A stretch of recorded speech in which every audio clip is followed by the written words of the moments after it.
ಕೊಂಡಾಡಿದ ಸರ್ಕಾರಕ್ಕೆ ಧಿಕ್ಕಾರ. ಹೆಣ್ಣ ಕೊಂಡಾಡಿದ ವಿಮಾ ಕಂಪನಿಗಳಿಗೆ ಧಿಕ್ಕಾರ. ವಿಮೆಯಿಂದ ವಂಚಿತರಾಗಿ ಮಾಡಿರುವ ರೈತರ ವಿಮಾ ಕಂಪನಿಗಳಿಗೆ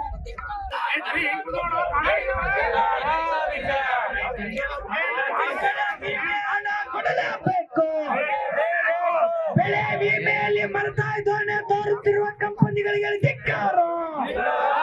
ವಿಮಾ ಹಣದಲ್ಲಿ ಮಲತಾಯಿ ಧೋರಣೆ ತೋರುತ್ತಿರುವ ವಿಮಾ ಕಂಪನಿಗಳಿಗೆ ಧಿಕ್ಕಾರ.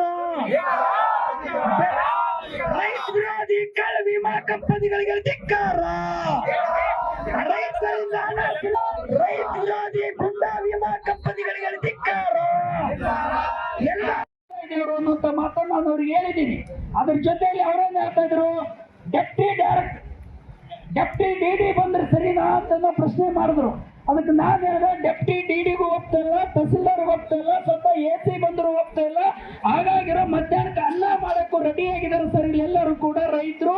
ಆ ಕಾರಣಕ್ಕೆ ದಯವಿಟ್ಟು ನೀವು ಅವರನ್ನ ಕಳಿಸ್ಕೊಡ್ಬೇಕು. ಅಂದ್ರೆ ಅವ್ರ ಮೀಟಿಂಗ್ ಮುಗಿಸಿ ನಾನು ಕಳಿಸ್ಕೊಡ್ತೀನಿ, ಇಲ್ಲಾಂದ್ರೆ ನಾನು ಮೀಟಿಂಗ್ ಬರ್ಕಾಸ್ ಮಾಡ್ಬೇಕಂತಕ್ಕಂಥ ಮಾತನ್ನ ಸ್ವತಃ ಅವರು DC ಅವರಿಗೆ ಹೇಳ್ಕೊಂಡಿದ್ದಾರೆ. ಅದಕ್ಕೆ ನಾನು ಅವ್ರಿಗೆ ಹೇಳಿದೆ, 1 ತಾಸಾಗ್ಲಿ ಪರವಾಗಿಲ್ಲ, ನೀವು ಕಳಿಸ್ಕೊಡ್ರಿ ಅಂತಕ್ಕಂಥ ಮಾತನ್ನ ಅವ್ರಿಗೆ ಹೇಳಿದಾಗ ಅವರೇನಂತ ಹೇಳಿದ್ರು, ಒಂದು ಕ್ಷಣ ನೀವೇನಾದ್ರೂ ವಿಚಾರ ಮಾಡಿ, ರೈತರೇನಾದ್ರೂ ಬೆಳೆಯನ್ನ ಬೆಳಿಲಾರ್ದೆ ನಾವು ಕೂಡ ಸ್ಟ್ರೈಕ್ ಮಾಡುವಂತ ರೀತಿಯಲ್ಲಿ ಬಂದ್ರೆ